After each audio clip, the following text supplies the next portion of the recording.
March 7, 2026 Afternoon News Summary, New York Time, covering 12 noon to 6 evening. Don't forget to subscribe before we start, so you don't miss out on the latest international news. News 1, UN Security Council calls for Gaza ceasefire vote. The United Nations Security Council scheduled an emergency vote for March 8 on a resolution demanding an immediate humanitarian ceasefire in Gaza. The move follows intense diplomatic pressure and comes as aid agencies warn of imminent famine in the northern part of the enclave.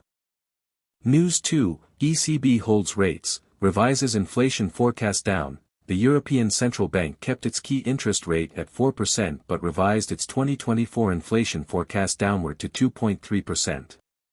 President Lagarde signaled a potential rate cut in June, stating, "We are clearly more confident on the inflation path," boosting European bond markets. News 3, U.S. non-farm payrolls exceed expectations. The U.S. Labor Department reported the economy added 275,000 jobs in February, surpassing estimates of 200,000. However, the unemployment rate ticked up to 3.9% and wage growth slowed, causing a mixed market reaction with Treasury yields falling.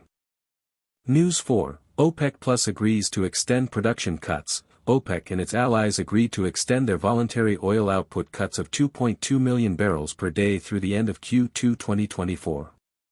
The decision aims to stabilize prices amid global demand concerns, with Brent crude holding near $83 per barrel. News 5, Japan Q4 GDP revised upward on strong capex. Japan's Cabinet Office revised Q4 2023 GDP growth to an annualized plus 0.4%, reversing an initial contraction, due to stronger-than-expected business investment. The data reduces pressure on the Bank of Japan to delay a shift from its ultra-loose monetary policy. News 6, EU launches formal probe into major tech app store. The European Commission announced a formal investigation under the Digital Markets Act into a dominant app store operator for potentially stifling competition. This marks one of the first major enforcement actions under the new EU tech regulations.